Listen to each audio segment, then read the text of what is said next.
into another dimension, a dimension of insight, a dimension of understanding. You are entering a place where reality collides with truth. There are no limits, there are no boundaries. This is Off-Planet Radio.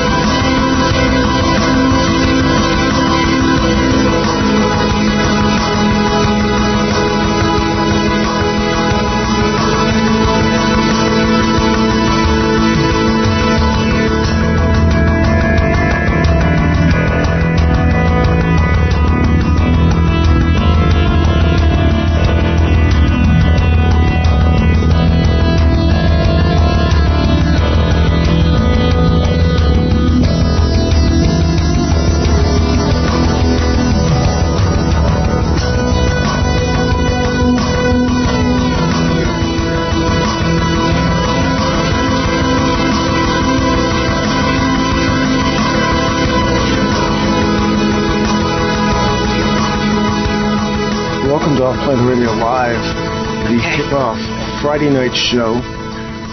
This is Friday night, October the 4th, 2013. How are you, North America and around the world? We are launching, I guess we changed horses in the middle of the stream, or maybe it's just been a year of fits and starts. It feels like this year is almost over, and we've barely gotten started in so many ways. And we just, I guess we just keep tuning the machine. And so this will be the new time, the new day for OffPlanet Radio, the live shows. And, you know, it's an interesting thing because this was originally not a live show at all. It was actually a podcast up until about 2 years ago. And we stayed with the Wednesday night schedule for a long time. That was legacy from our days on Wolf Spirit Radio. And in rethinking things and realizing that in the middle of the week we had this giant juggernaut called OffPlanet Radio Live to do, and that I had to get up the next day and go back to work, and Chris had to go about her day and function, it made a lot more sense to move us to Friday nights where most of our listeners anyway have a little bit better schedule. I know some of you work odd hours, and well, that's why we record everything. And so the Friday night thing hopefully will give us a better audience. We are going out at 7 p.m. on the West Coast, which means people there can pick us up in their evening. And in the near future, we'll probably do some extended shows as well. I'm not committing to a 3-hour show, but I see some coming. Actually, I see a couple of things coming up. We have posted the new schedule on the websites. If you're listening over at offplanetradio.net or offplanetmedia.net, the schedule is in the right-hand column. And we'll be off next week. I am going to be in Boulder, Colorado for the Global Breakthrough Energy Movement Conference in Boulder, which, by the way, has had a change of venue. That has moved from the University of Colorado at Boulder to the grounds and facilities of the Days Inn in Boulder, because the owner of the Days Inn there basically stepped up and offered them the opportunity to not only have a hotel facility, but to be able to use the grounds of the hotel. So the people in Boulder, Colorado are going to be treated to a festival-style conference that's going to include tie in with some local events that have to do with the flooding that took place in Boulder a few weeks ago. So it will be a time to celebrate new energy, to bring about the reality to the rest of the planet that the concept of energy, which does not have a meter on the end of it, is not a foreign concept, that it is something whose time has come, and it is an idea which needs to be birthed now to save us economically, to stop the horrible wars in the Middle East, and to launch us forward in all the things that we're going to do. And yes, I've got a motorcycle coming up the road. So I will be in Boulder, Colorado. Anybody who's listening and is in Boulder or will be there next weekend, you know how to email me off the website at offplanetradio.com. My email address is host@offplanetradio.com. Send me an email, and perhaps we can arrange for a meetup out in Boulder. There's some people that are going to meet me. I've motor-mouthed way too much so far in this show, and I want to bring on, as always, my co-host coming to us from Long Island, New York, Chris Holly. That's right straight from Long Island, New York. Hello. And I've been listen, my accent, I tried all through, school, and when I went to the university, I tried to get rid of it. And guess what, people? I just cannot do it. So it is what it is. I'm glad to be here at Friday night. I think it's a much better time for everybody involved, and it's also better suited to the type of material I think we talk about. You can forget about your work week. For many people, I hope most people, it's over with. And now you can start to think about things that you usually do not think about Monday, through the work week on. So here we are, going into the weekend, and I know that we're going to have all types of very interesting things to discuss tonight. Right, Randy? We've got Absolutely. A great guest. We certainly do. He is returning back to us after being our guest here back in the spring. He is the chief investigator for New Jersey MUFON, and he is also the webmaster for two popular websites, over 90,000 hits per month, and he chronicles photographic evidence of UFOs that appear routinely in the skies around the planet. Ken Pfeifer is a pilot and a veteran of Desert Storm and has actively worked to classify and expose the presence of the craft and the beings who fly them. Good evening, Ken Pfeifer.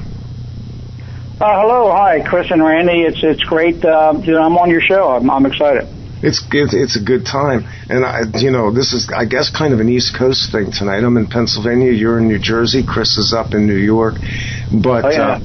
We really, we're not geographically focused on the East Coast, as I know you're going to talk about tonight, because this is a global concept. The UFO thing, obviously, is certainly, I guess, it's a cliche now to say the modern era, but we'll mark it at 1947 in Roswell just for the sake of a bookmark. They've been with us for a long time, though. They've been in our skies historically for thousands of years. And so, Chris, did you have anything you wanted to kick in before we get into the topic tonight? Actually, no. The only one thing since we have Ken here, it's the perfect time to really heavily tell people and hit them with the fact that if they see something or experience something, to make sure they do tell others. Email Ken, email me, I'll get it to Ken, who is collecting all this data, because this is the type of thing that will get us answers, find us truths, and make this a much healthier and, let's say, safer environment for us all. Because the more we understand about these strange things, the better off we're going to be. So I just wanted to throw that in there. If you've seen something, don't sit on it. Don't be afraid. And if you want to talk about it and not use your name and that's fine too. We're not going to bite your head off. It's the information, the data we need to collect. So with that, said, Ken is the go-to person as far as I'm concerned to take and organize your data and help you with it and even know what to suggest to do. So you use that information and do call and tell us about what's happening. By all means, everybody has cameras on their phones now, but I actually carry around with me a small camcorder. It's just a little cheap. It's not even high definition, but it has fairly good extended range on the telephoto. But getting photographs, getting video is real important, because it's one of the ways that we compel the powers that be to document and authenticate as well. When they have evidence in front of them, they're not as likely to continue doing the denial thing. And one more thing, speaking of contacting people, I know some of you have emailed. I know you've sent me things. I am woefully behind right now in all my record keeping, my email and everything else, but I am seeing the emails, and please don't be disheartened if I haven't gotten back to you. And yes, we're going to take calls later on tonight. I see somebody wants the phone number. Tell you what, I'll give it out up front. And second hour, I'm making a note here. I will take calls because I really don't do this very well.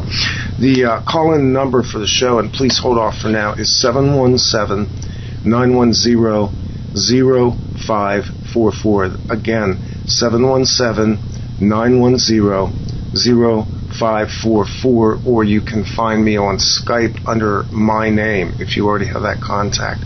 So, Ken, bring us up to speed on what's on your radar right now, what you've been seeing, what's popping up, and any new and exciting evidence that you've been gathering. Well, yeah, there's a lot going on right now, seems to be, and I just wanted to back up a little bit here and just say that it's very important, as Chris was saying, and yourself, it's very important that people report these sightings, and of course I want them to report them to MUFON. Now, the questionnaire is fairly simple, and all we need is the people to get on there, and it takes about 5 minutes to fill out a questionnaire of what you saw and what direction the object was, and there's various different questions they ask, and it's a very easy thing to do, and we need to compile this information so we can, someday finally figure out what these things are. So, just go to www.mufon.com and report your sighting, and hopefully an investigator would be calling you or emailing you within a few days or a week or two, because we're pretty busy. I'm working on 40 cases right now in Jersey, and we only have 2 active investigators right now, so it's a little hard sometimes. It's first of all, trying to get in touch with people. Normally they may be working and trying to find a time where they can spend 5 or 10 minutes to go over a few details of their sighting. It's easier said than done trying to complete a case, but we've seen a lot more sightings out there. To me, the MUFON is I would say they're averaging at least 50 or more sightings per day. Of course, that's worldwide, and it just sees. And I also think that a lot of people too are willing to come forth now and report their sighting. And as a matter of fact, we're getting a lot of people reporting sightings that they've had years ago, which they're just as important the older sightings, because we can still put that together and try to match them up and try to get some information as to what's going on here. But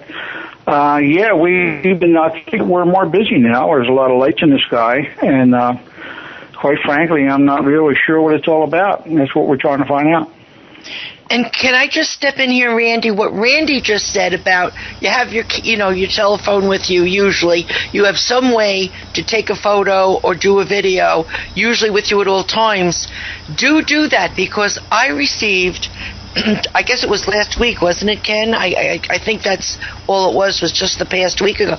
A girl from New Branch, New Jersey, was taking a walk during the day along the beach and saw a few very strange lights moving over the ocean, and flipped open her camera and videoed it, and then sent it to me, made a YouTube, and I sent it to Ken, and we have posted it.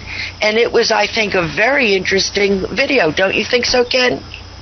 Oh, yeah. Yes, it was. I'll tell you, it seems to be very rare that you can get to see a video that actually looks like something. I've seen it 9 times out of 10. Sometimes the videos we get in or you see on YouTube, they're just terrible. You really, it looks like just a pinpoint of light in the sky, and it's wiggling all over the place. And even though that's evidence and that's proof, still submit that kind of a video if you're going to report it in a MUFON. You can attach that video or any of your photos to the attachments on the MUFON website. So the videos are very they're very important. I just wish we could get some ones that were a little bit more clearer and more steady, I guess you can say. Well, I think that woman was calm, and that's why her video is so so good. And that's, everybody try to stay focused and calm. Be careful, safety first, but don't, get hysterical. Then you get terrible videos. That's true. Do we have a link for that video, by the way? Oh, jeez. Somebody in the chat room just asked about it. Yeah, it's on my site. Okay, well, let me flip over there can tell you that, and let me see if I can find it. I'll post it over to the chat room. It's on the main page of my site, Chris Holly's Paranormal World. Oh, I'm sorry. Keep going. Okay, so Ken. Yeah. What type of sightings now are coming in? Is it the orbs? Is it all kinds of different things? Is it just lights that they see that don't look like, other things in the sky? Or is it full crafts? What coming in? Well, I would really have to say a little bit of everything. It's mostly lights in the sky, a lot of orange lights, red lights. And of course, I feel that some of these lights could be Chinese lanterns, but then again, you can't write off everything to Chinese lanterns. I want to counter that argument for a minute. We put a Chinese lantern off this summer. I never really done this before. Having seen Craft in the Sky before, and now having actually launched a Chinese lantern, I find that almost kind of a lame excuse for certain types of sightings.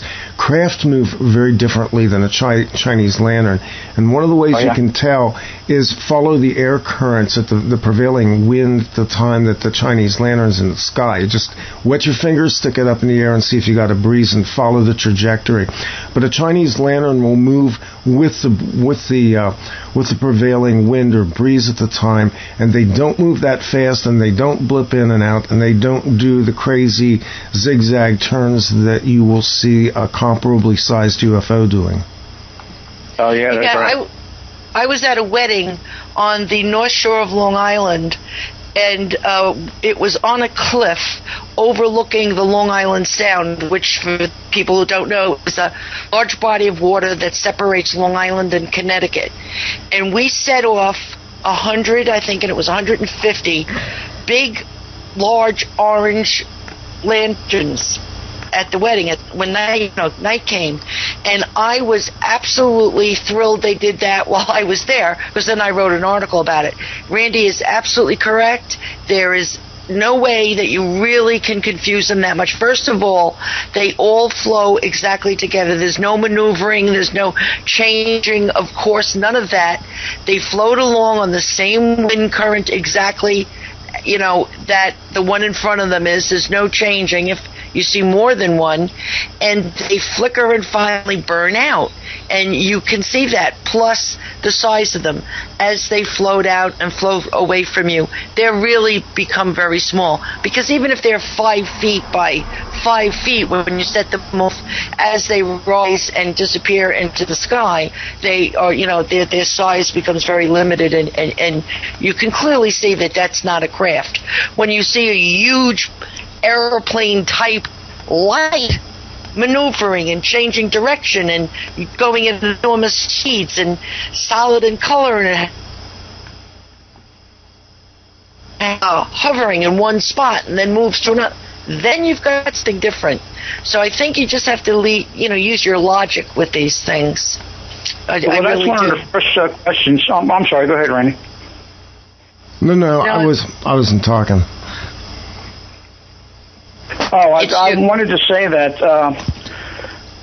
Chris is right about the Chinese lanterns. That is one of the first questions that we ask when we're investigating a case. When we get the witness on the phone and talk to them, one of the questions we ask them is, what temperature was it at the time of the sighting, and was there any noticeable winds or not? And 99 times out of 100, there's no noticeable wind. So to me, that kind of shoots down the Chinese lantern theory. Mm-hmm. And I think, and we also asked a lot of people out there, witnesses, they know what Chinese lanterns are, and that's one of the first things we asked them. Are sure that this was not Chinese lanterns that you saw? And they says no, it was not the Chinese lantern. So we kind of alleviate that IFO identified flying object Johnny's Lantern, from the case file. So we, there's ways of getting the information, and a lot of these witnesses, they, I feel that when someone reports something, it's probably something that they've never ever seen before in their life. Everyone knows what planes look like, everyone knows what balloons look like, and crazy cloud formations and everything else. But if somebody reports a sighting, I feel that they think that they saw something from out of this world, and I have to respect them for reporting what they saw, and take the investigation from there. Absolutely. We have to get over the ridiculing and, scoffing at and the humiliation when people around you bring up the fact that they saw something they've never seen before, or that they consider unknown, unexplained, or even that it just frightened them. Because sometimes you'll look at something, or you'll be in a place, let's face it, you've all had it happen to you, where the hair in the back of your neck goes up, or a sixth sense just kicks in and tells you, this is not the way it should be. This is not an everyday occurrence that I'm either watching, looking at, or experiencing right now, and I need to be careful and really pay attention here. When that happens, there's a reason for it. And a lot of times people will tell me they were walking along, either the beach or a street or their dog at night, and they felt something and looked and saw something that they knew was never there before, that they've never seen before, and immediately had a sixth sense, and I think it's a protection sense, that the fear of flight type of reaction takes over, and they know that they are experiencing the unknown. So, you have to keep that with you always, and you need to start to pay more attention to what's going on over your head, right in your surroundings, right next to you, because there are so many unknowns out there, and I think many of them come and go as they please, because we are so locked into the small bulb of our own little reality and busy with our cell phone or playing a game or listening to music that we don't even look around. And that's very dangerous. Someday you could walk into something, not get yourself out of it, just because you were not being a careful citizen and paying attention to what you should. And if you're alone, that's a crazy thing to do. Or if with your family or loved ones, it's an inconsiderate, dangerous thing to do. You have to always be on your best game and pay attention to what's happening around you. So Ken, go on. Yeah. No, you're exactly right. I wanted to mention. From what I understand, you met Jan Harzan, the new director of MUFON. Oh, did you guys have him on your radio show? No, we haven't. Not yet. Not yet. Oh, okay. No, for some reason I'm mistaken. I thought that Jan Harzan, he's the new director. I don't know if you realize that, but we have a new director of MUFON now, and it's Jan Harzan. And from what I understand, Dave McDonald, he was the old director of MUFON. Now he is the new international director, so apparently he's trying to get some MUFON chapters and investigators, from the United Kingdom, I'm assuming, and Europe and all the countries out there. So I'm excited about that. I feel this Jan Harzan, he's more than qualified to handle MUFON and what needs to be done. So I'm excited that maybe we'll starting to see light at the end of the tunnel here. Well, I was going to ask you about that because you mentioned the new director, and I know there has been some changes going on with MUFON over the last year. Is MUFON kind of coming back from what was? They had a few bad years. And overall, there was a less than illustrious performance going on. But is MUFON kind of revamping itself in terms of organizationally and stepping up its operations? Yeah, I feel they are. I feel that they're making some changes. They're correcting some problems they had. There's still a few things that have to be done, but I think right now they're heading in the right direction, and we need some investigators, and especially the United Kingdom. And as a matter of fact, I got half a dozen investigators that are working. I'll use the term for World UFO Photos. They send me information and photos that they come across, and I'm going to try to get them into the MUFON organization. So maybe we can have some, a few investigators over there in near London and in the United Kingdom area. So I'm excited about that. It's take a while. It can't be done overnight, and I think it's going to be a few years down the road before, we start seeing some benefits from it all. Ken, maybe for people who don't know, and my wife asked me this question tonight because she asked me what MUFON stood for, and I told her it was Mutual UFO Network, and she said, well, why mutual? And I tried to explain a little bit about MUFON, but maybe it would be useful for people to understand, for instance, how important these groups are that are regional and state MUFON operations as opposed to what most people perceive as the national MUFON organization. Well, of course, MUFON, they've been around since, I believe MUFON started when Project Blue Book with the Air Force ceased in 1968. So from what I understand, that's basically when MUFON started as a small organization, and then from there it grew. I would say they are the largest and most known, the well-known UFO organization, Mutual UFO Network, of course. And they also now have the STAR team, and of course I'm a member of the STAR team, and what that means is we are dispatched out to deployed to high-profile cases, in the United States and possibly throughout the world, depending on what happens. If a spaceship crashes, in Moscow, then I'm sure a bunch of us are going to be on planes and heading on over there and checking them out. But the STAR team, what that means is the STAR, STAR, it stands for Strike Team for Area Research, and that's how the STAR team came together from MUFON. It started a few years ago. But no, I think MUFON's on the right track, and like I said, they're the oldest and most known UFO researchers in the world, and they've had their sometimes they take two steps forward and one back, but with our new directors, we're starting to see the light at the end of the tunnel, I think. How are these new directors qualified? What is their past, and are they experiences? Have they seen or experienced, things with unknown crafts or beings themselves?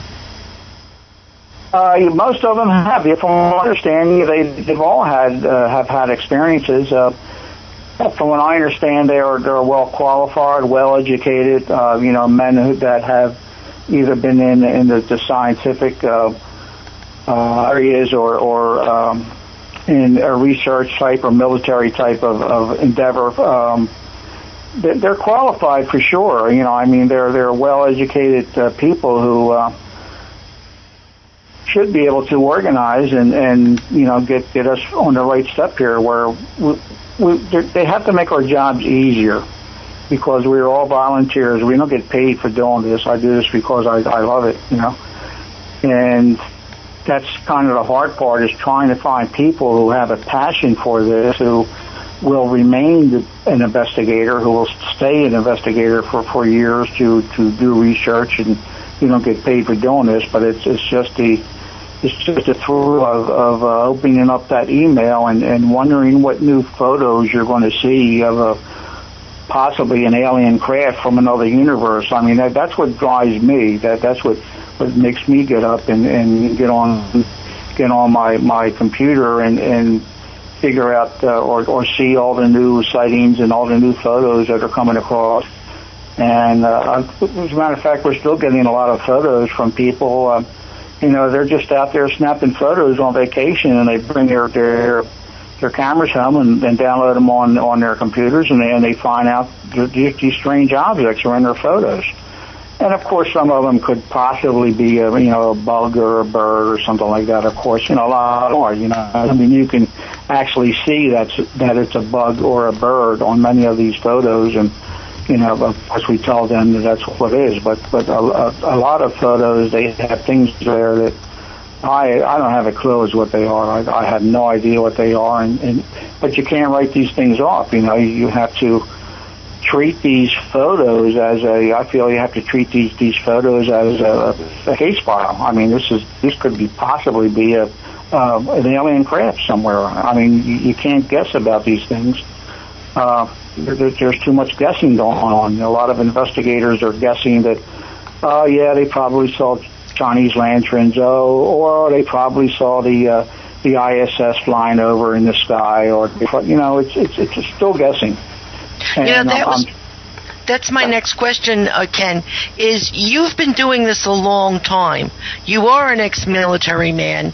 You do know, because you were a pilot, what is the sky and what isn't. You have a better sense of this. And what I'm trying to say is you're trained to do this because of your own past and the fact that you've been doing this for many years.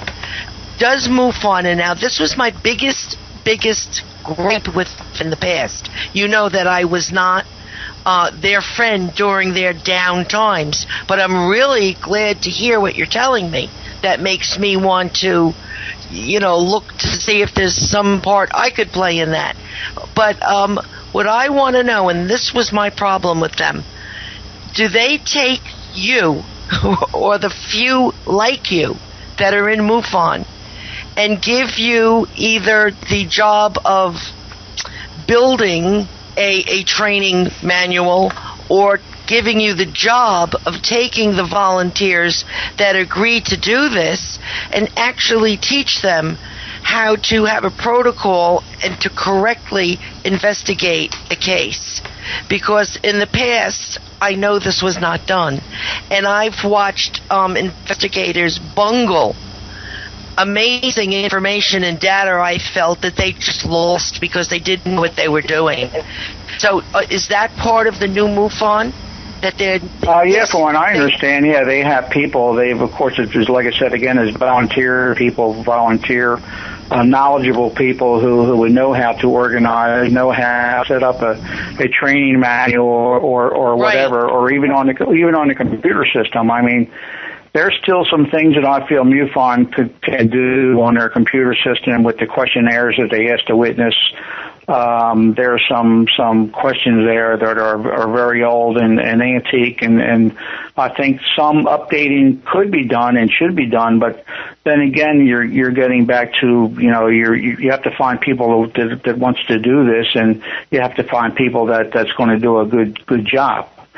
So like I said, since we don't get any for doing any of this, we do have many volunteers out there who are analyzing photos for MUFON. They are have computer knowledge in setting up MUFON questionnaires and their training pamphlets, and they do have people that are doing that, and I don't know how long that'll last, or if these people that are doing that are the best people that we could get. I really don't know that question, but it seems to be rolling along. I mean, it's we seem to be taking steps forward instead of going backwards right now. Well, that's good to hear.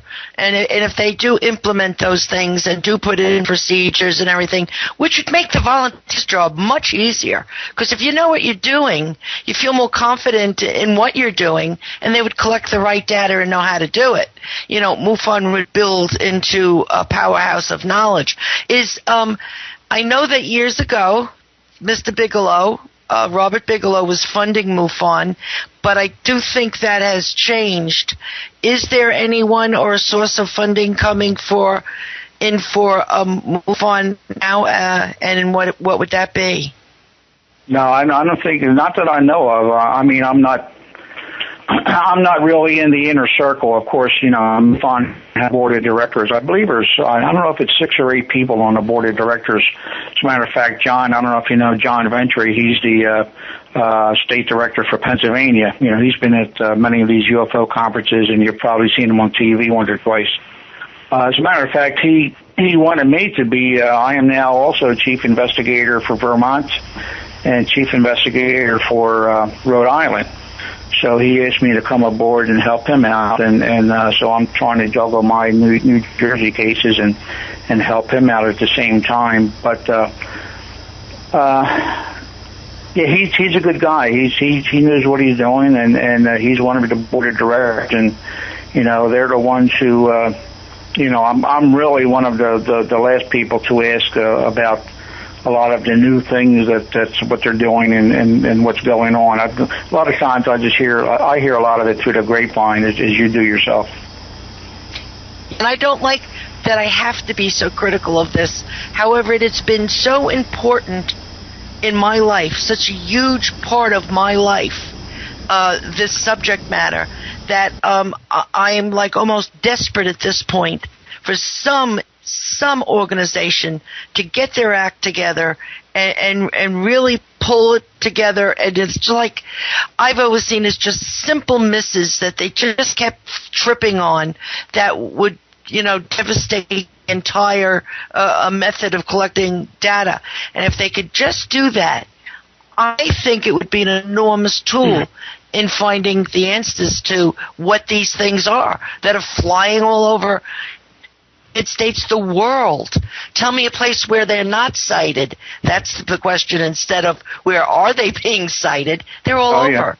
So, we need to get together. I believe that there are qualified people in every state that could be trained easily to be a good investigator. But the key is getting that started, getting that in motion, getting that protocol, getting that manual, getting a couple of people, you and a few others, to train those people, and then I think they're going to really be on their way. So let's hope. Yeah, you're right. Yeah, that's right. Hope. I wish they'd asked me what I thought. I'd be glad to work with them. I got a couple. Well, I've been they call me Kenneth the Menace because I've been a thorn in MUFON's side ever since I've been with them, because I started working for MUFON. I started working for George Fowler, of course, and I was the only investigator that George Fowler had at that time. And I had like about 40 or 50 cases to work on, and I got through them all. And when I got through these cases, I realized something. I realized that there's something definitely wrong here. There's something that's missing. There's something that we have to fix. And quite frankly, I was part of the after much complaining, one of their questionnaire that they ask when people go into MUFON's website and fill out a questionnaire about seeing a UFO. One of the questions was, I believe it says, what is the nearest town?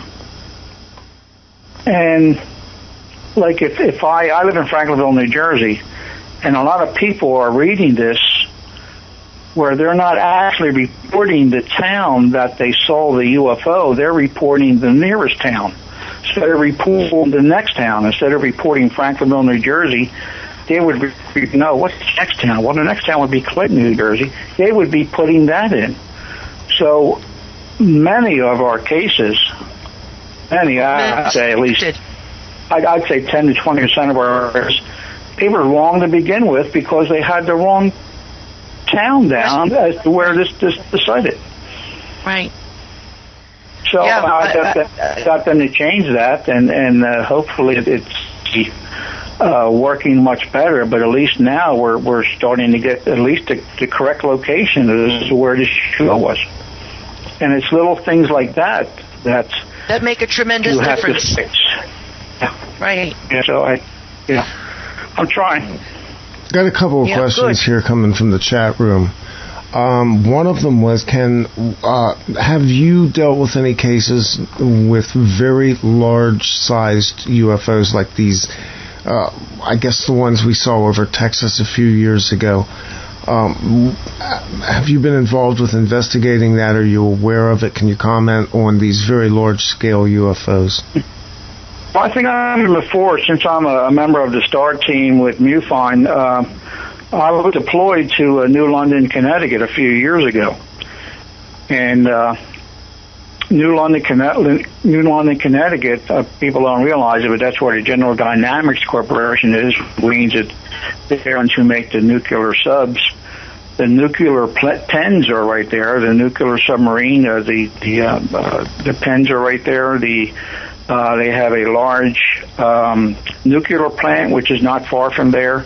And as a matter of fact, I think the Coast Guard Academy is right there in New London, Connecticut. And right across from New London is Groton, which has a big control tower airport. So this would be a primary for if any UFOs are going to fly over or flying saucer and they want to check the place out or research it, this would be the place to do it. But no, they sent me. I was out there 3 days, and I interviewed a lot of people. I basically got no cooperation from anyone.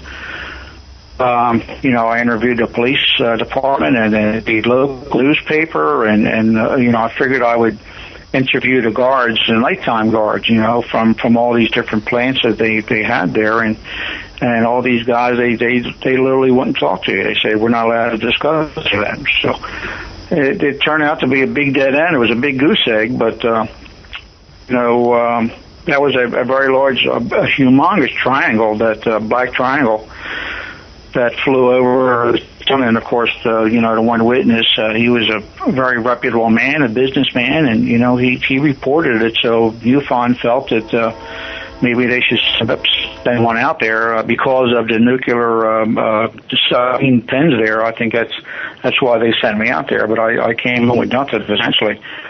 But I've had a couple cases in Jersey. I had just quite a few triangle cases down there.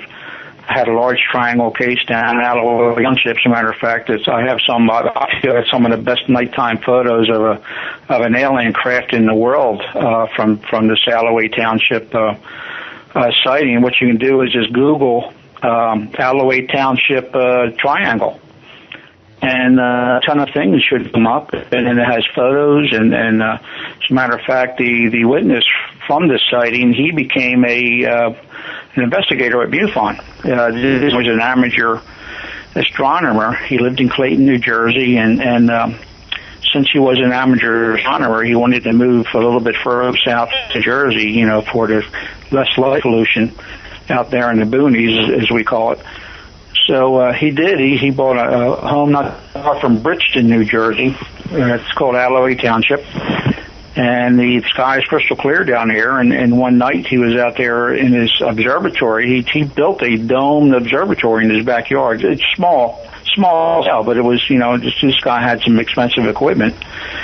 And one night, I guess around midnight, he looked up in the sky, and he saw some humongous black triangle slowly come directly over him and his house and his property, and just slowly went over him. And it continued going, and he got some tremendous detail of scared the hell out of him. He was afraid to go outside for out back at nighttime for a couple of months. I went down there a few times and had to talk him down, as they say. He was really upset about it, and quite frankly, I really didn't blame him. But eventually, he got back out there, and he did his thing. He was like an astro photographer, and he about 9 months later, of course, the first sighting, like I said, this big black triangle, it fried a lot of his expensive equipment that he had in his observatory. I mean, just fried it. And 9 months later, he was back out there, and he's doing this thing again, hoping he never sees anything. And And darn, if he didn't, he has camera all the time. He said, if somebody's going to fly over, I'm going to be prepared. And he did. He took some incredible still photos. I mean, this object was still. It was hovering. It was kind of like rotating on its axis, and tremendous, wonderful photos. They're great photos. Were very, very high detailed, and we basically, after much investigation, trying to talk to the neighbors, was they didn't want anything to do with us, which was strange to begin with, but I don't know why. Talked to a lot of farmers and a lot of cow farms, horse farms, and under this triangle, the first sighting he had under this humongous triangle was a very large black box. It reminded him of a black dumpster. And of course, this dumpster type box was attached to the bottom of this large triangle, and he could see where this box would be brought in, raised up into the triangle. And the only thing that we came up with is, I felt that this triangle was looking for animals, was looking for cows or horses. That's the only reason why I would think that they would have something like that on the bottom of this triangle. But we've got quite a few sightings, big sightings in New Jersey. I think Carteret is New Jersey. You can Google that, the Google Carteret New Jersey UFO, and there's a ton of information on there about some just incredible sightings. I wanted to talk to Chris, as a matter of fact. Chris, you live in Huntington, New York? Yes. You're on Long Island there. Right. Yeah, I was looking for MUFON's New York case file, and they got hundreds of cases that are still assigned that, are probably in the process of being investigated. But I was dumbfounded why there were so many cases out there. Now, are you in what county are you in? I'm in. Well, it's in Suffolk County, but right before it changes to Nassau County. But Long Island sticks out into the Atlantic Ocean and is also the home of Brookhaven Lab. Plum Island was Camp Hero, and directly across from the nuclear sub area that you were just talking about, that may be, I don't know, 5 miles at some point away from us. That's all across the water. There's a ferry. There's right in there. The ferry goes from New London to Long Island. Right, and Bridgeport too, into New Haven. But the very interesting thing is this is a hearsay report, so I've never written about it or put it anywhere because I have no one to actually confirm it. It was word, mouth to mouth, word to word, spread through my neighborhood, that this took place about 2 summers ago, that a group of dentists who work in the North Shore area of Long Island formed a club for fishing. They were all boat people, and they loved to fish. And they would go out in parties with their families out into the Long Island Sound, out towards the Atlantic Ocean, and tie together and have these boat party weekends where they would fish and just party on their they had very large yacht-type boats. And they were out there, this is what the story is, tied together, when all of a sudden they saw a huge thing, under the water, coming so fast that it would be a huge wake. And it blew past them in the Long Island Sound, which they were then parked at the mouth of the Long Island Sound, going out into the Atlantic Ocean. So they were at the entrance of the Atlantic Ocean from this Long Island Sound. And this thing came screaming across under the water so they could just see the top of it. And it was just a huge metal type craft thing. And it went through past them, and behind it was a sub from the sub base, half out of the water where you could see the top portion of the submarine. Yeah. And it was tearing after this thing, followed by about 3 helicopters. And they chased this thing out into the ocean. And there was no write-up about it. There was no mention anywhere of it. But I believe that the dentists, that they're not lying, and their full group of families with them, that this took place. So the things that go on are constant. And for Long Island, we're stuck out in, as I said, in the middle of these waterways, in the middle of the ocean. We have all these terrible, organizations built around us that do all type of nasty things. And we have had UFO sightings and just strange creature sightings, you name it, orb sightings constantly for my entire life on Long Island, which is over 60 years. Constant, nonstop, weekly. So we're kind of used to it here a lot more than the rest of the nation, I think. And yeah, that's a crazy area you live in out there. I've been out to Long Island, and it's beautiful. Been down to Rockaway, down that area, but I understand kind of shark fishing out there on Long Island too, from what I understand. Right, and the end of Long Island also, the population is like farm country for a great deal of it. And you have a lot of area there that you can do whatever you want, and nobody's really going to see you, and people don't think of New York like that. So we have constant reports, and I get them all the time. And as I was just said, I sent you the one of the woman walking on the beach in New Jersey, but her beach faces Long Island also. And I have people telling me all the time, the thing, these orbs, they are like all over Long Island, and I don't know what they are. I don't know if they're alien, interdimensional, ours. I don't know if they're watching us. I don't know what to think about it, but I just received one. I didn't even, tell Randy about it, but I just received a report that was very upsetting to me, because the same thing happened to me in the 70s.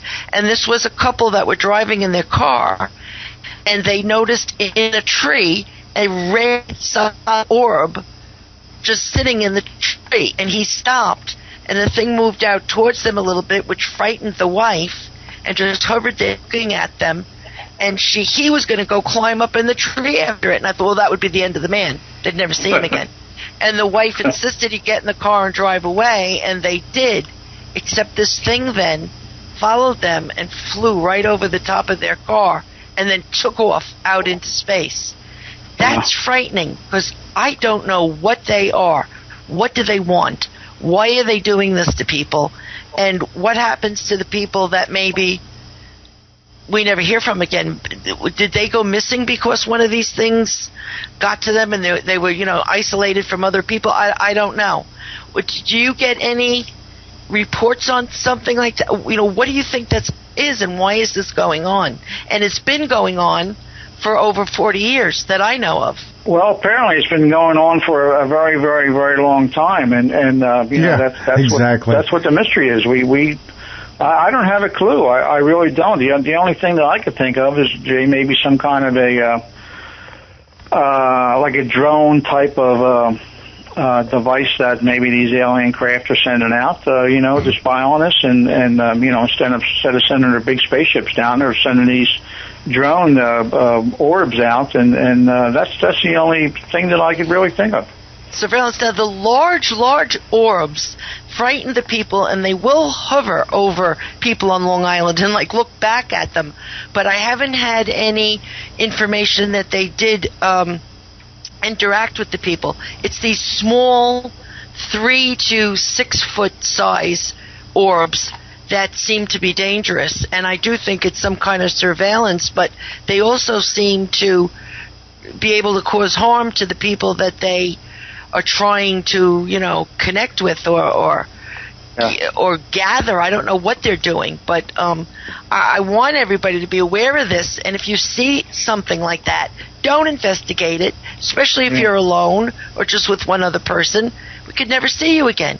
Get in your car, get away, call 911, tell them there's a man doing something strange on the side of the road, naked. If you make up something that would get a cop there to witness it. Don't say there's a red orb and they won't come.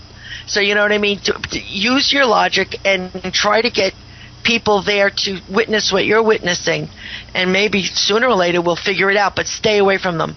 Don't go near them. That's great advice. Or call the police. Call 911. You want to get some police, some officials out there that if they say it, then that might make it somewhat official, believe it or not. But that's good advice. Yeah. Yep. One of the questions. Now, I'm sorry, Chris. Were you an investigator for MUFON New York at one time? No, because I had a terrible time with MUFON when I first started. They were insulting the people I dealt with. I had some people that were working. They were volunteers, but they were totally unqualified. They did not belong there. They were doing and saying terrible things. They were awful people, and they now, I believe, are all gone. So, it's a whole different thing. Now you're talking about investigators from MUFON New York.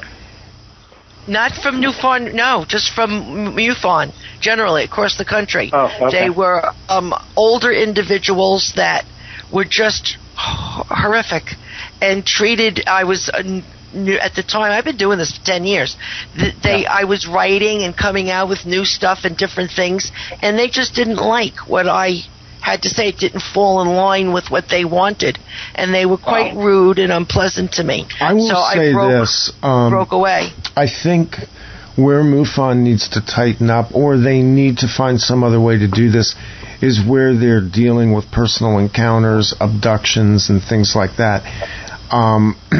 The Robert Bigelow affair a few years ago, which compromised the database of thousands of abductees and experiencers, really put a black eye on MUFON. But MUFON's never really been equipped to deal with abductees like Chris and I have dealt with on in both private lives and on the show.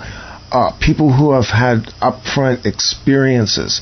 And the reason I'm saying that is because it was a good question that came up in the chat room about the psychological aspects of people who are reporting.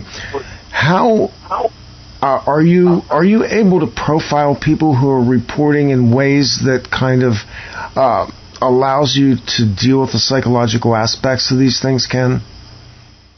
Well, I've been involved in a couple of hypnosis sessions. And quite frankly, they were kind of scary, Yeah. MUFON, it seems to me, has been on the fence about whether they really want to get into the hypnosis portion of alien abduction because, personally, I think you might be opening Pandora's box. You really don't know how someone is going to react or how it's going to affect someone who goes to a hypnosis session and relives their whole experience, and they jump out a window and kill themselves. I mean, that's the scary scenario. Well, I think you know that Chris and I are not big supporters of hypnotherapy in general. I won't rule it out specifically, but I will say that as a general rule, the way it's being done now, I don't think it's good evidence, and I'm not even sure it's a good way to handle witnesses. And I just finished an article yesterday I'm going to post soon about hypnotists and abductees, and I am 100% personally against it. And it's because of the reasons that Ken just said, of course. It could make a terrible, experience come front and forward in a person enough to destroy them. But it's way beyond that. I don't feel there is a human person alive that has anywhere the knowledge, qualifications, or understanding what is done to these abductees by their abductors, to then take a unqualified person who is dealing with hypnotism that maybe they understand, and they go in and try to mess around in the brains and minds of these people that have been altered, had their memories adjusted or wiped, and been handled by a being or whatever it is, civilizations are so far advanced to us that they're able to take us at will, do what they want, we don't remember it, harm us, alter us, change us, and then return us. To think that a human hypnotist is going to go in and find out every information, no. What you could do is damage the person's brain beyond it ever being fixed. You could maybe completely destroy their brain because you don't know what they did to them, meaning the abductors, or they could undo what the abductors did, making them come back and have another abduction experience to refix the person the way they wanted them. And they, so my feelings about human technology trying to go in and interfere with what alien technology has done to a person is don't do it. You don't understand it. You don't know what you're doing. You're completely unqualified. And don't let someone do that to you.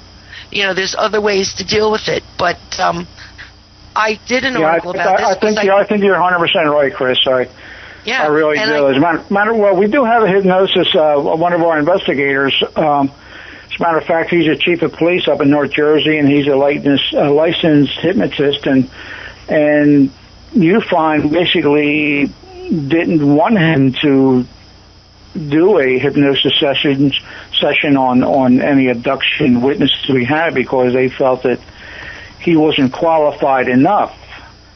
But he's not. He's not near qualified.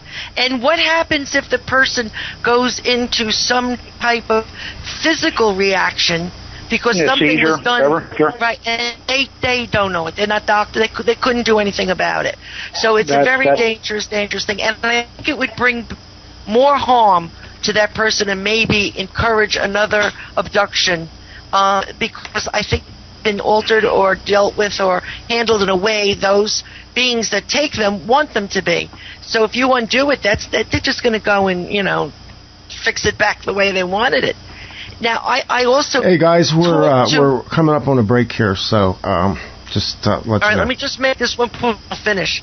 I interviewed a bunch of abductees, the ones that had what they claimed to be very pleasant, nothing happened to them experiences, loved hypnotism. The ones that came back and they were harmed physically, frightened to death, sick, and had a bad experience would not let a hypnotist near them. And that was the division line. So that's very incredible. Yeah. Excellent. We're going to take a break here. We're going to come back on the second part. Right up front, we'll open up the lines for phone calls if anybody wants to call in, and I would encourage that. I'd really like to get some callers. The chat room's great, but let's interact with each other. The people in the chat tonight are very animated, and for anybody who's either not on chat or listening some other method, you will be able to do that. We'll give the numbers when we come back on the other side of Off-Planet Radio Live. With Chris Hawley, this is Randy Maugans, and our guest, Ken Pfeifer from New Jersey MUFON. You can find his information, by the way, on the website where you're listening to this tonight. The links are there for his website, and you can go over and take a look at this stuff. And don't forget about Chris's website as well, which is just Google Chris Hawley. That's actually her domain name. Just Google Chris Hawley. We'll be back in a couple of minutes with more. Time for a music break. This is Off-Planet Radio Live. We will be right back. Your Off-Planet Radio listening experience will return shortly.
This is Tony Topping. You're listening to OffPlanet Radio.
Welcome you back to hour number 2 of OffPlanet Radio Live, the Friday night edition, October 4th, 2013, with my co-host Chris Holly and our guest Ken Pfeifer from New Jersey MUFON. We kind of talked a lot about, I guess, the ongoing aspects of MUFON, and yes, I have a train coming up through the valley here right now, so you'll hear that in the background. It's hot here. Chris tells me that it's record highs on Long Island, and I guess it is close to that. Here it's unusually hot. And so we have the windows open in the studio, so you get all of the ambient noise, which includes trains, boats, planes, and automobiles crashing into the sonic landscape of OffPlanet Radio Live. Hopefully one of these days we'll get something a little more, well, otherworldly. And as promised, I want to take phone calls in this hour. Your phone calls are important to us. So again, the phone number, area code 910-0544. That's 717 area code. And guys, welcome back to the second half. Good to be here. Yeah. Good to be here. That's the trains that you hear in the background bringing the coal down from the coal regions, which is a whole commentary in itself because we're fracking here as well. And Ken, do you guys have fracking in New Jersey? I'm not sure what you mean. Gas line, basically going into the shale and extracting gas from deep inside of the earth. I really don't know. That's a good question. This is a big deal. New Jersey, they're usually into anything and everything. So I'm not really sure. You've got all kinds of things going on in New Jersey. So yeah, there's a whole lot of, I guess, old technology, energy stuff that rolls through here. And again, anybody wants to call in 717-910-0544. I saw some interest in the chat room, so if you have questions or comments for our guests, our host, feel free. One of the questions that came up in the last hour, and I thought it was interesting, and we've not talked about this a lot, but disclosure, and somebody asked about Dr. Stephen Greer. And I think that the trajectory of the question was directed to all of us here, so we'll go around the table on this. I'm going to give Greer credit for one thing, and that is that he went to the National Press Club and he began a disclosure process. I have issues with his practices in terms of taking people out doing UFO chasing and the sort of spectator sport aspect of it. But I'm kind of balanced on this. Chris and Ken, Chris first, do you want to weigh in on this? The whole disclosure thing, I think, is a waste of time for us right now. I think everyone involved in these topics and discussing or investigating these subjects would be better off doing just that. Going out and trying to collect data and information and put it together. Going after disclosure, meaning going after our governments to break down and tell us everything they know, I don't think it's going to happen. First of all, our government did do this in a very sneaky way, and Randy, you and I jumped right on it with Robert Bigelow, and they gave him the privatized space program. And he ran with it, and he went on coast to coast and verbally came right out and said, yes, I'm going to run the space program, more or less. It's privatized. I'm the one that's going to be doing everything. He also said, oh, of course. And this to me was astonishing. And it just fell like a flat egg. So why do we even want disclosure if we let things like this happen and don't listen? He said, yes, of course there's aliens and UFOs. Of course the whole world it's known. But we are a little slow on, gathering that information in America because we don't want to, more or less. That's what he said. We don't want to know. That's why we don't know. So now you have someone that our government gave over the money and rights to our space program and NASA to, telling you there's UFOs and aliens, and nobody's interested. So what makes anyone think that disclosure is going to be a big deal? Because really, who wants to know besides a few small people from the government? Everybody knows we're seeing things out there. The government can't do anything to help you.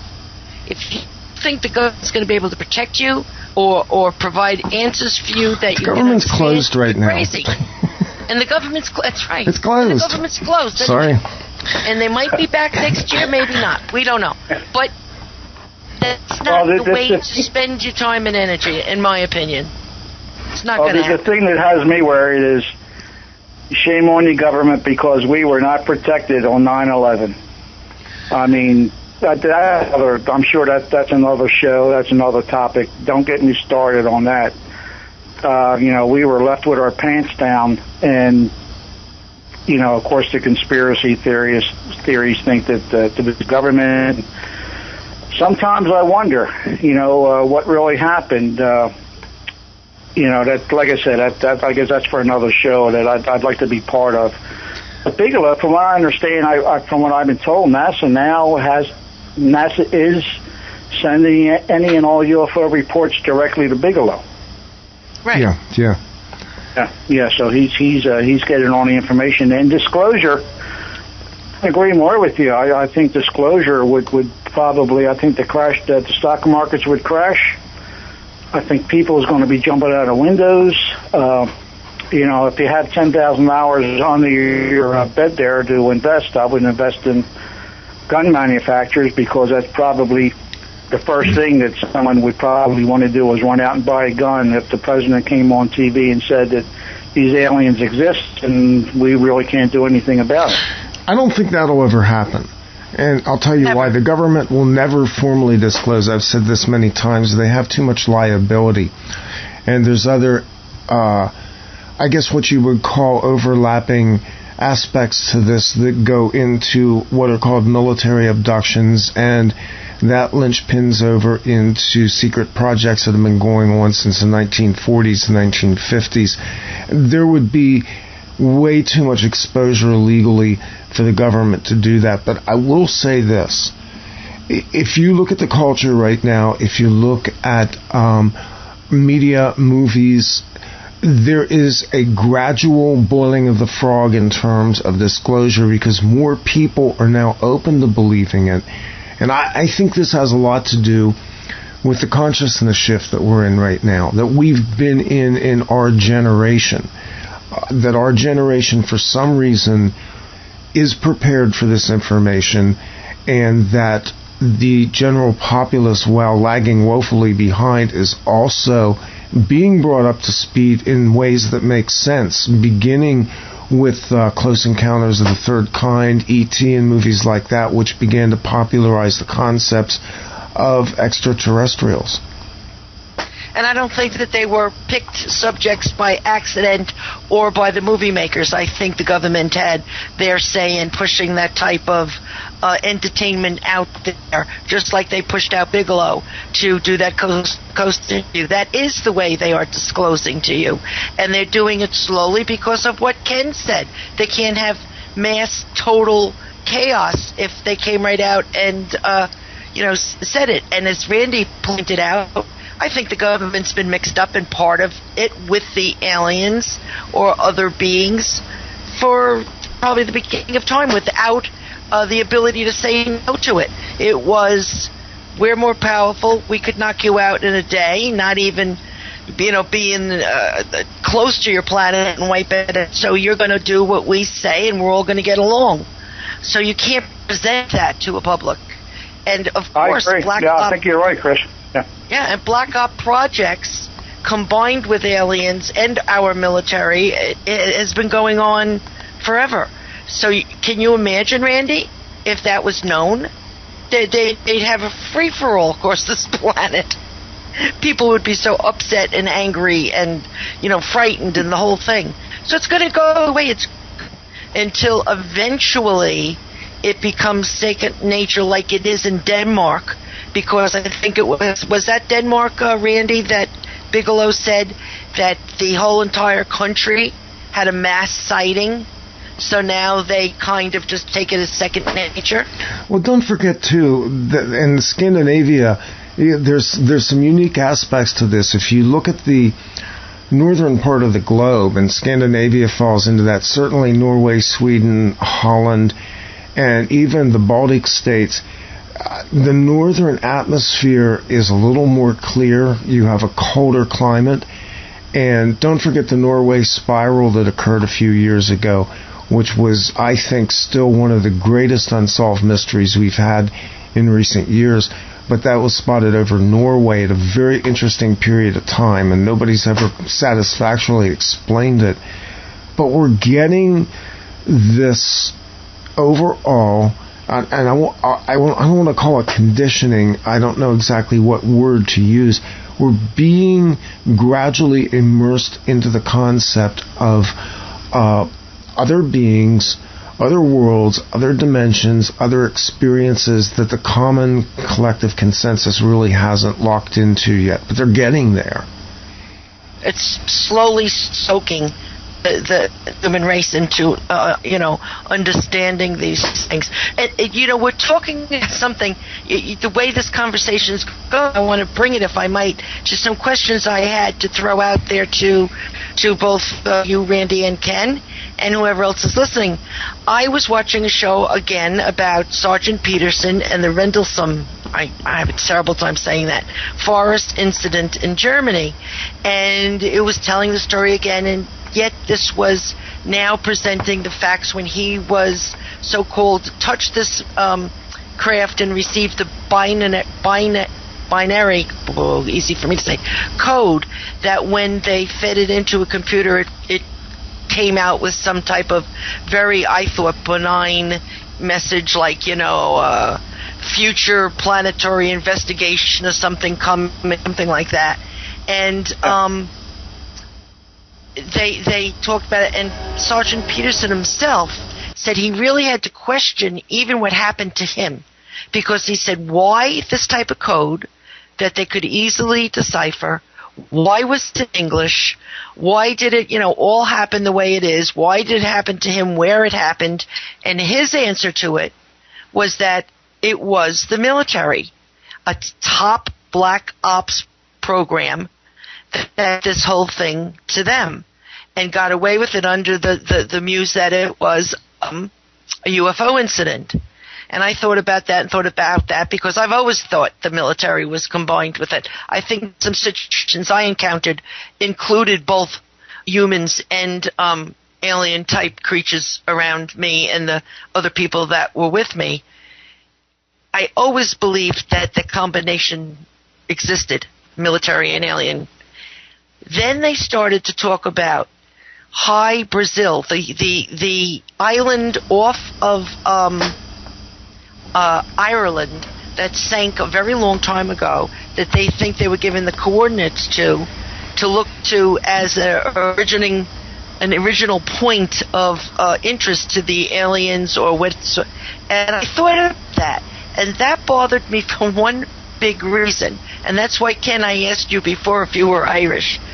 Many, I would say, I think I did the percentage once years and years ago, 94% of the people that I interviewed that had real close encounters, not just a sighting, or were taken, abductees, lost time, things like that they endured in their life, all were at least part Irish. Partially, yeah, Celtic blood, yeah. Right, including Randy and I. Well, what's interesting is wait. Yeah. Does that tie back to this Ireland off of Ireland that sank? Is it our bloodline, our inherited DNA that actually has us of interest for whatever reason it might be? I mean, when they said that, it just didn't sit right. There's something weird there.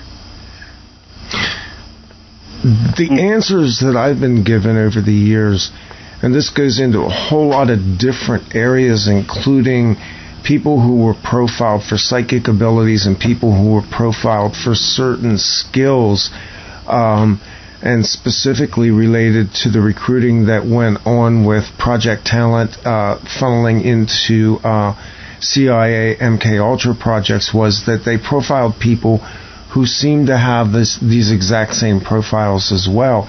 And it was my friend Duncan O'Finian who first kind of caught me wise to this, the fact that there was something about the Celtic bloodlines, the Celtic even probably cultural experience that lent itself to those particular traits.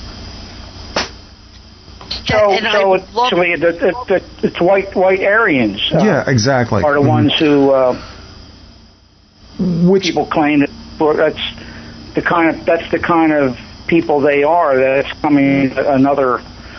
They were probably here one time, and now they live in another galaxy. But they were the tall, blind Aryan type of people. Yeah. Exactly. That would tie in with the Irish, I'm sure. Yeah, well, the Irish, and interestingly enough, the Norwegians and the Dutch as well, the fair-skinned people. But this actually goes back to some theories that we talked about on this show probably now almost 4 years ago with a group of researchers under Nigel Kerner, who's written a couple of books, one of which was Gray Aliens and the Harvesting of Souls, where he talked about the fact that it is likely based on genetic experiments, and two of the people on his team were physicians and one of them was a geneticist, explaining that there was apparently genetic experiment that took place that gave us the race that we know as the Caucasians, mainly because there was a migration, an unexplained migration into the Transcaucasus Mountains at a certain point in time, that in fact the race itself was branched and they believed that it was genetically modified. So it kind of goes back into all of those theories. It doesn't tie up into a nice ball, but it gives you some clues of where to look for these things. Oh, yeah. I wonder if that's where the RH negative... That is where the RH negative comes from, yes. Yeah, because I'm RH negative blood also. Yes. And I have all the bad things: the red hair, blue eyes, the white, light skin. I'm Irish. I had no choice, I was like dumped into this without any permission on my part. I wanted to, and again, if anybody wants to call in, area code 717-919-38. What did I say? 910-0544. Sorry, I got my numbers jumbled. 717-910-0544 is the studio call-in line if you want to call in and speak with our guest Ken Pfeifer and with Chris Holly and myself. And Ken, I wanted to kind of go towards a couple of things that I was looking at on your website. Chris, did you have anything specifically you wanted to talk to Ken about in terms of sightings or cases? Well, it was just that I was getting hit with these little, I call them little, they're not, they're like 5 feet, but these red orb cases that really I'm concerned about. Like, I think MUFON, everybody needs to do a little bit more about them, because they, I feel, might be doing a lot of damage that we're unaware of. It's sort of like the black-eyed children. You don't know what happens to the people that do let them in. Well, we don't know what happens to people that may counter these things and then they just go on the missing list or something, you know. And we all know how big that is worldwide. So these red orbs, we need to get out more information that they exist, and they should stay away from them. Also, I wanted to ask Ken. I'm sorry. I've also had more reports than I care to, along with abduction reports, that people who had their pets with them, mainly dogs, like someone out walking their dog in a dark street, is taken, and when they're returned, their animal is dead. And I had to write a couple of stories about this that was so sad, where older people were out with their little dog and they had a lost time incident. They were taken, they were put down miles away from where they originated, started out, and their little pet was returned dead in their arms or in their lap. And I was curious if I was the only one that was hitting on that, or if other people have had it happen and just didn't mention that fact, or if there's information out there about it. Because apparently, whatever they do to the people they take, if the animals are involved, they cannot tolerate how they take them into the ship, or the atmosphere of these ships, or what. But the animals die. A few of them died like the next day. So, is there any information out there that you've come across on that? No, quite frankly, I haven't really come across anything that says anything about the animals dying or being dead. Probably, I think that the greatest thing in the world is Google. The search engine Google. You can probably Google UFO dead animals, or UFO dog deaths, or cat deaths, or whatever, and you'd be surprised what would probably come up. Yeah, I probably wouldn't be, honestly. And no, you wouldn't. I'm sure you wouldn't be surprised. But I try to make people out there. I want them to be investigators, and if you investigate the sightings in your state, or sightings in your town, or your county, or wherever, just Google it. UFO in Franklinville, New Jersey, or UFO in Long Island, New York. There's thousands of sightings out there that it's just incredible. There's many sightings there. Absolutely. Randy, did you have something you wanted to say to us? Did I sound like I was... Yeah, I thought you were about to interject something. Yeah, I forget the microphone's that sensitive sometimes. And one of the cases I wanted to ask about, Ken, was this invisible craft photographed over St. Louis. This is really interesting because it has to do with what the witness classified as a long vapor trail. And maybe go into a little of the details on this. I have a couple of questions as we go along, but this is a real interesting case, and it's a real interesting photograph.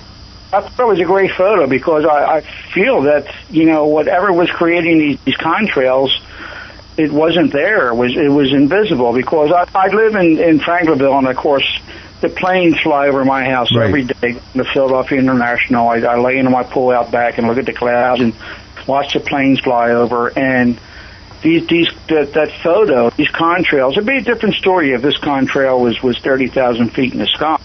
Then yes, you cannot see the planes. I mean, the planes are invisible to your naked eye, but this photo, these contrails were so close. And of course, with a lot of photos, I crop them and bring the image in closer. And a lot of people don't realize that maybe that's my fault. Maybe I should put up two pictures, maybe the first original picture and then a crop picture of it being much closer. But I thought that was just an incredible photo. I really did. Yeah, and the amazing thing about this is if you look, I've done a fair amount of photography with specifically what are classified as chemtrails or aerosoling. I've photographed these things in probably 10 states now over different periods of time, and I'm real familiar with them. The density of the trail here relative to what it's disappeared into isn't consistent with a plane that's too high to be photographed. Anything that's big enough to put out fumes like that at that elevation would also be visible. Exactly. The other thing is they're describing it as a long vapor trail, and one of the things that I always try to get people to do when they're doing observational work with chemtrails versus what we call condensation trails or contrails is to pay attention to the two things: the dissipation rate of the trails themselves, and also the, I guess we'll call it the visible aura of the particulate coming off of them. Contrails themselves are vapor, usually water vapor with, I'm imagining, fuel emissions wrapped in them, whereas chemtrails or aerosol vapors tend to have this phosphorescent glow to them, and they dissipate extremely slow. They actually dissipate by spreading out over very wide areas, and you can usually, again, kind of map these by the planes flying relative to wind. So I'm wondering if this witness, in your knowing, had observationally noted the particular aspects of the what's described here as a vapor trail. Well, this was a MUFON case, and of course, you know, if this was a New Jersey case, it'd be a different story. This is a Missouri case, so it would be the responsibility of the investigator from MUFON, Missouri, to whoever is assigned to the case, and they would be looking into this, you know, a lot further. Yeah, and I do notice they note that the vapor trails dissipating within 30 or so lengths of the plane. This vapor trail stayed much longer in the sky, and when it dissipated, it did so in segments far trailing the head of the vapor trail. But the curious thing about this is, what created this? Is this like, are we speculating now that the craft itself that is not visible created these, or did the craft intervene into an existing contrail path? That's a good question. I really never thought of it that way. I'm basically thinking that myself that this is possibly some kind of a, well, who knows? It could be an experimental from our government. Yeah. That's the crazy thing about this. You know, it's all guessing, and hopefully this Missouri MUFON, they're supposed to be investigating this, and then hopefully I might be able to get some more information on this further down the road. Yeah, and I did put a link up in the chat room for you folks to look at this as well. Was it cloaking? They did, cloaked the craft that was releasing the trail. Yeah, that's what I was thinking as well. Yeah, and if that's the case, that could be our government. Any of the listeners out there, they can Google 11-10 St. Louis, Missouri, invisible craft. That's when this was reported, November 27th of 2010, over St. Louis, Missouri. So they should be able to find some information if they Google it.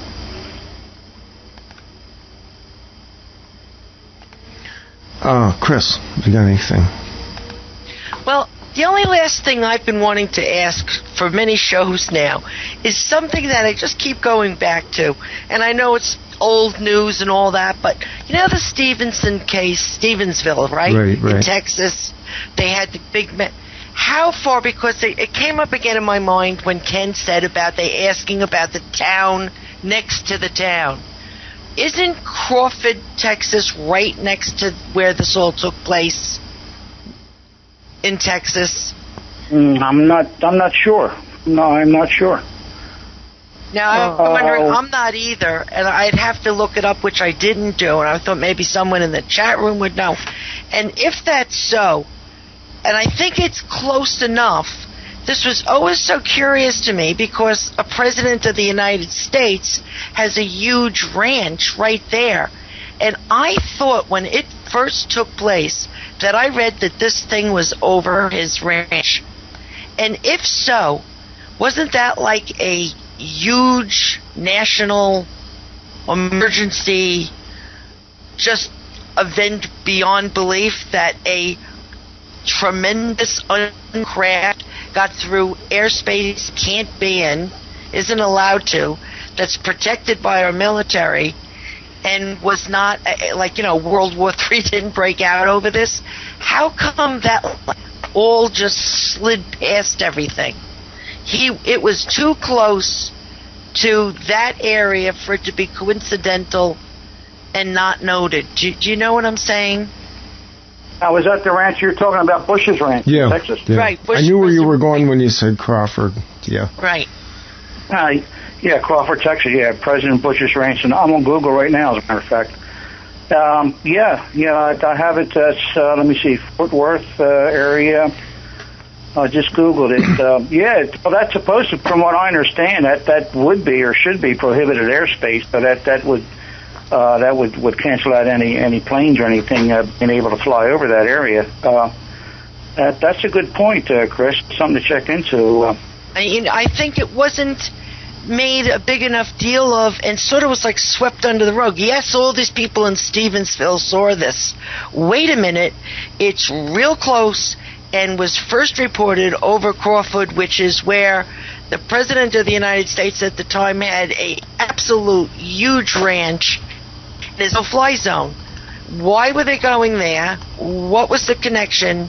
I just don't believe in that kind of coincidence in the world. I don't. So I think there's a lot more to that case that just got by everybody. And it was also frightening. I think that was a real big event that we didn't realize just how big it was. Well, it got a lot of coverage in the UFO community. It got actually very little in the mainstream press, but it got some because it was so big they couldn't ignore it. But again, the debunkers move in very quickly. I often now wonder if the Air Force ever really aborted Operation Blue Book, or if they just slipstreamed it into some other disinfo operation. Yeah, I'm sure they called it something else. Our Air Force or our government would be crazy just to ignore it and ignore it. I'm sure they haven't done that. Getting back to the other thing we were talking about, I just Googled UFO dog death, and I got a few things up here. Sheriff reveals 1966 UFO encounter of a dog. This was UFO evidence. They're the ones who had the case. There's a bunch of things on there about the dog death. So, if you want them to do later on tonight, check it out. I just Googled UFO dog death, and I think I'll be reading all night. Yeah, and I think there is something there that the animals, humans can withstand either the transportation back and forth or the atmosphere where they're taken into these ships, but the animals cannot. And that's just an interesting point. All these things are part of the puzzle. They're all pieces of this puzzle that we are trying to put together.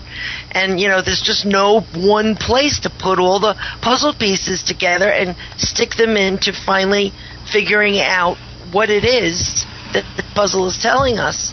So hopefully MUFON will clean up and straighten out and get strong and, start to do a real collection of all this data. Because that's all it is. Once we do that, we will have the answers. Yeah, we have to get the people. We have to get the people who are passionate about doing this, and once we can get them people to join MUFON, like myself, I don't get paid anything for doing this, but it's something I love to do, and the excitement, and it's the unknown, really. You're hoping you're going to be the one who discovers the missing link. So these are exciting times for sure. Yes, and another thing that I notice that needs adjustment quickly is right inside the UFO, well, no, not the UFO, right inside the paranormal community. I find all of a sudden, the last year or so, a bit of, let's say, discrimination against people that are abductees, contactees, or really had significant cases happen to them by the very people that are supposed to be working with them or helping them. And I can say this by way of how I have been treated. And I talk to a few others that do what I do, and they're finding the same thing. Well, let's say we're on a radio show, and everybody there knows that I've spent the last decade of my life writing about this, and my entire life dealing with doing nothing but talking to other people like me. And I will be talked over like I'm not there, and things said with me right with this group of people like, well, people that claim abduction, and if you can believe it, and downright just insulted or humiliated by my own. And I don't know how anyone can think that's ever going to get us any place but stuck right in the dark ages of these subjects, moving nowhere fast. So I don't understand why that's happening. I've read things where people that write about UFOs all the time will say, but we don't believe anything that, these abduction people are all lying. It's not true. They don't believe it. I've had people that I'm interviewing talk down to me and making believe that I have not come out and fully confessed that I have had abduction experiences that went terribly wrong and were not good.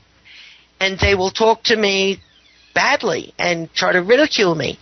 And I don't know why that's occurring in the paranormal, but you're shooting yourself in the foot, people, when you do things like this, because the millions of people like me are not all lying. It happens. And you can wish it away, you can deny it, you can work with UFOs but refuse to believe there's aliens if you want, or people have encounters with them, but all you're doing is hurting our progress forward. So I needed to get that off my chest because I've been insulted, I think, one time too many.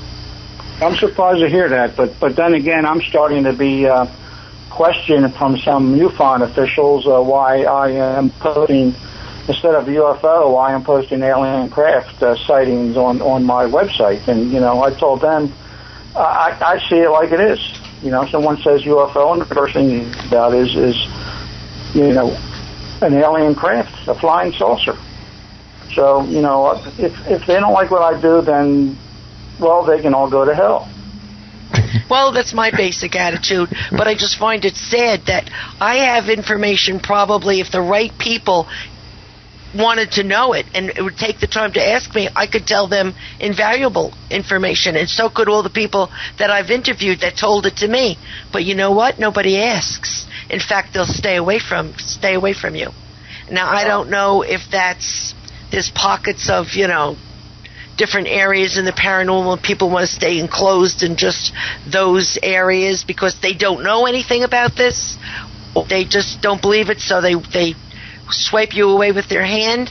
But it's a very interesting thing, and I'm watching it happen. And all I can say was, well, you know what? I'll go to my grave knowing what I know and having seen what I have seen, and you will not know because you brushed me to the side. Well, and all you had to do was ask. One of the people in the chat room put it pretty well. He said it's the whole psychological thing again. People are not ready to have their reality dismantled to that degree. We've had this incredulous attitude towards things like this built into us. We're basically socialized to not believe in things that are outside of consensus reality. And that is not serving us well in any area of inquiry anymore, including the collision that's going on between science and spirituality right now. But in terms of being able to classify and investigate craft and encounters with craft and their theoretical pilots, I think it's really damaging, because I think after certainly the last 50 years, we have enough body of evidence now that we can say there is something going on. We can reasonably assert that this is outside the main of our normal science, our known military assets, and even our known experience in observing phenomena in the sky. So this is part of the problem that we're all going to bump up against. And really, we're like this small sector. I mean, this is a tiny little program where we talk about this stuff. Yes, some of it goes out on coast to coast. Some of it trickles out into mainstream media. But for the most part, this is considered to be very much the fringe. Yeah, that's true. And that's a shame. I agree with everything you say. So in the final minutes here, because we're bumping up, we're going to go until 3 past the hour to round out the hour. Ken, anything that you're seriously working on right now that you can talk about, things that are interesting you, or changes you're noting in the course of your investigations? No, everything right now is basically just status quo, trying to keep up with my websites. New exciting photos are coming out. I'm having people send me photos, directly, and, with their stories, and so I'm starting to post some of these things. And like I said before, I try to think a photo is an actual flying saucer, or is a UFO that you say, I post it. But if I don't think it is, there's thousands of photos I've just thrown in the trash that I've deleted that, I say to myself, you have to be kidding, But it's, when I put it there, I check the EXIF information, and that's the information that's attached to these photos these days with your new digital cameras. As a matter of fact, some digital cameras will even put the location as to where you were when you took the photo. Now, if all you have to do is right-click on a photo, you take a photo, you download it to your computer, you bring it up in your photo gallery, which one you're using in your computer, you right-click on it and go down to the bottom and it says properties. And that properties usually tells you what date the photo was taken, the location. There's a lot of information that today's digital cameras are attaching to every photo you take, and I'm using that to weed through the hoaxes and the fakes, and it's been working out pretty good. Excellent. I can never understand why someone would go to all the trouble to try to, fake a picture of at this point in time. What do they think that's going to get them? It doesn't get them fame and fortune. They're only fooling themselves, really. It's crazy. Yeah, I don't understand why they waste everybody's time. What kind of kick that gives them, I don't understand. It's debunkers probably saying, that they'll have something to talk about. That could be. That very well could be. Try to trip you up. I have people send me fake stories all the time, and it's the same person doing it to me for the last 5 years because they absolutely have a signature style of writing, and they try to tell me one fake story after another, and I know it's to try to make me write a fake story and then make me look foolish. And people say it was fake. Right, yeah. People like me, we can see through that immediately, so don't waste your time. Yeah, that's right. Excellent, guys. We're going to wrap it up. Ken, let people know where they can find you, how they can contact you, your websites, etc. Well, my main website, I got, I think, over 6,000 photos on there right now. It's www.worldufophotos.org. And my article website is www.worldufophotos.news.org. So that's my two main websites. Getting tons of hits, a lot of responses. I'm just putting the information out there. I'm not making this information up. I get this information from the internet. MUFON, UFO Casebook, all of the larger UFO organizations. I'm just copying cases that they get. So I just want people to know what's going on out there. That brings me to one more question. We have time to do this. Do you think that MUFON has the capabilities and the data assets now to ever definitively publish a statistical survey of all their research? Again, it's, getting someone who was knowledgeable enough to do that or would want to devote the time to do that. I'm sure there's some intelligent people that work for MUFON right now or who's associated with MUFON that I'm sure could do that. It's just a matter of doing it. Well, we'll hope that at some point somebody out there, an adept researcher, will be given the access to those records to do that, because I think that's an important piece of the puzzle as well. And Chris, anything going on with you on the website right now?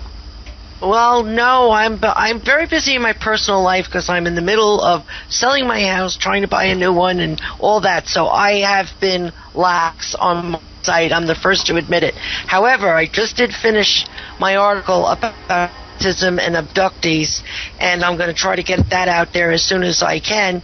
And the people that send me in sightings and whatever, I will put them up and put them out there also, so the people can at least see what's going on to other people around them, because the more information you have in life, the easier life is. And that means everything from, living day to day to dealing with own. So keep yourself educated anyway and informed. Absolutely. Keep yourself educated, keep yourself informed, keep your eyes on the skies and your feet on the ground. We're going to be off next week. I'll be in Boulder, Colorado. And the following week, we return October 18th. Mike Cleland will be here. He has the hiddenexperience.blogspot.com. We're going to talk about the owls of synchronicity. Very strange patterns there. Mike has had some incredibly weird experiences in his life, and he's going to talk about those. October 26th, the Halloween extravaganza. That's going to be a 3-hour show from 10 p.m. until 1 a.m. East Coast time. You guys know how to do the math on that. Joining us will be Brad and Sherry Steiger, the authors of Real Encounters, Different Dimensions, and Otherworldly Beings. We will have Richard Palmisano from the Searcher Group, and Steve Janier and Alex Rodini will be here from Nocturnal Frequency Radio. Chris and I were just on with them last week, and that's going to post this weekend as well with this show. We'll get this show up on the website as quickly as possible. I want to thank Ken Pfeifer once again for joining us tonight. The truth is out there. It's inside you. Keep looking for it. We'll be back in 2 weeks. Good night. Good night. Good night.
This is OffPlanet Radio.